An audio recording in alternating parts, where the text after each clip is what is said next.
ಬಳ್ಳಾರಿ ಜಿಲ್ಲೆಯ ಸಂಡೂರು ತಾಲೂಕಿನ ತಾಲೂಕು ಕಚೇರಿ ಆವರಣದ ಹಿಂಭಾಗದಲ್ಲಿ ಹೆಜ್ಜೆಯನ್ನು ದಾಳಿ ನಡೆದಿದ್ದು ಒಟ್ಟು 9 ಮಂದಿ ಗಾಯಗೊಂಡ ಘಟನೆ ಗುರುವಾರ ಬೆಳಗ್ಗೆ ನಡೆದಿದೆ. ತಾಲೂಕು ಕಚೇರಿಯ ಹಿಂಭಾಗದಲ್ಲಿರುವ ಪುರಸಭೆಯ ನೀರು ಶೇಖರಣಾ ಘಟಕದ ಸಮೀಪ ಹೆಜ್ಜೇನುಗಳು ಗೂಡು ಕಟ್ಟಿಕೊಂಡಿದ್ದವು. ದಿನಾಂಕ 2-3-2026ರಂದು ಬೆಳಗ್ಗೆ ಸುಮಾರು 11 ಗಂಟೆಯ ಸುಮಾರಿಗೆ ನೀರು ಬಿಡಲು ತೆರಳಿದ್ದ ಸಿಬ್ಬಂದಿಗಳ ಮೇಲೆ ಹೆಜ್ಜೇನುಗಳು ಏಕಾಏಕಿ ದಾಳಿ ನಡೆಸಿವೆ. ನಂತರ ಅಲ್ಲಿದ್ದ ಇತರೆ ಸಿಬ್ಬಂದಿ, ಬರಹಗಾರರು ಹಾಗೂ ಸಾರ್ವಜನಿಕರ ಮೇಲೂ ದಾಳಿ ಮುಂದುವರೆದಿದೆ. ಈ ದಾಳಿಯಲ್ಲಿ ಒಟ್ಟು 9 ಮಂದಿ ಗಾಯಗೊಂಡಿದ್ದು ಅವರನ್ನು ತಕ್ಷಣ ಸಂಡೂರಿನ ಸಾರ್ವಜನಿಕ ಆಸ್ಪತ್ರೆಗೆ ದಾಖಲಿಸಿ ಚಿಕಿತ್ಸೆ ನೀಡಲಾಗಿದೆ.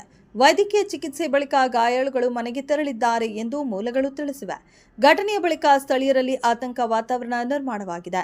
ಸಾರ್ವಜನಿಕ ಸ್ಥಳಗಳಲ್ಲಿ ಇಂತಹ ಅಪಾಯಕಾರಿ ಪರಿಸ್ಥಿತಿಗಳನ್ನು ತಪ್ಪಿಸಲು ಸಂಬಂಧಪಟ್ಟ ಅಧಿಕಾರಿಗಳು ತಕ್ಷಣ ಕ್ರಮ ಕೈಗೊಳ್ಳಬೇಕು ಎಂದು ಸಾರ್ವಜನಿಕರು ಒತ್ತಾಯಿಸಿದ್ದಾರೆ.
Saddam, para Indonesia.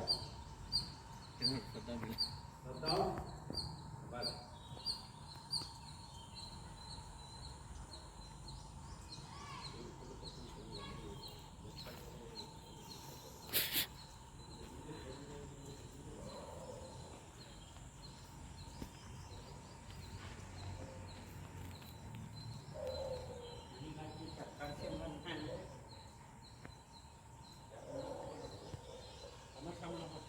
Additional